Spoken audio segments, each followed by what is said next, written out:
大齋期默想系列第11天，3月17日。題目：重新體會上主的恩情。難道神有什麼不公平嗎？斷乎沒有。因他對摩西說：我要憐憫誰就憐憫誰，要恩待誰就恩待誰。據此看來，這不在乎那定意的，也不在乎那奔跑的，只在乎發憐憫的神。羅馬書第9章第14至16節。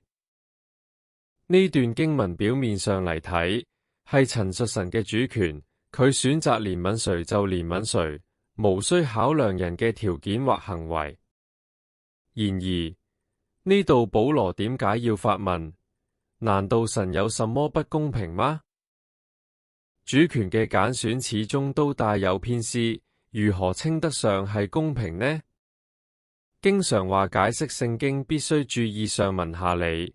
呢句話我要憐憫誰就憐憫誰，要恩待誰就恩待誰，出自出埃及記第33章第19節。讓我哋返到呢段背景，細察個中心意。當時摩西喺西乃山上領受法版，好耐都未落山，以色列人開始恐慌，怕失去咗神嘅引領，於是催促亞倫鑄造金牛犢作為佢哋嘅神。呢個舉動激怒了耶和華，佢欲降下懲罰，並表態唔再領航以色列人。摩西驚懼之下，不斷代禱，懇切求情，最終使神轉意赦免，並答應繼續引領。就喺咁樣嘅背景中，神講出：我要恩待誰就恩待誰，要憐憫誰就憐憫誰。出埃及記第33章第19節。若僅僅當呢句話為主權嘅宣示，解讀未免狹隘。細細體會，更能感覺呢個係上主承諾嘅延續。佢既決意要恩待，就會持續恩待；佢既選擇憐憫，便會一如既往地憐憫。咁樣嘅解釋唔單單讓經文更具情感，亦讓保羅嘅行文更顯流暢。我嘗試按呢個意思意譯呢段羅馬書。難道神不講義氣嗎？斷然不是。因他曾說：我一旦選定要恩待誰，就必持續恩待；一旦決意要憐憫誰，就必不斷憐憫。這無關乎人的意願或努力，而在於那施憐憫的上主。羅馬書第9章第14至16節。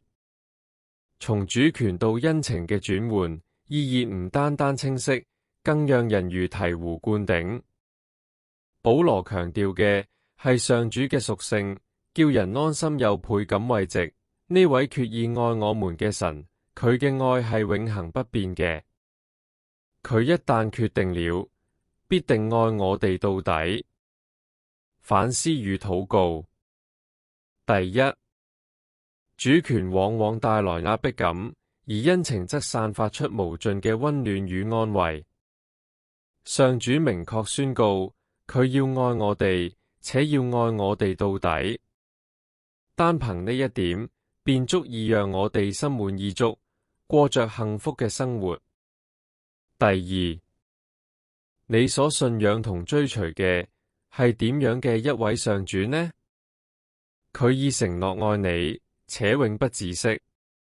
面對咁樣一份無條件嘅愛，你會如何回應呢？第三，正正嚟到上主面前，抬起面直視呢位堅守承諾、不離不棄嘅神。而家你嘅內心有咩感受呢？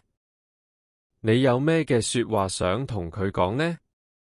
面對呢位承諾一生都深愛你嘅主，你會如何表達你嘅感謝呢？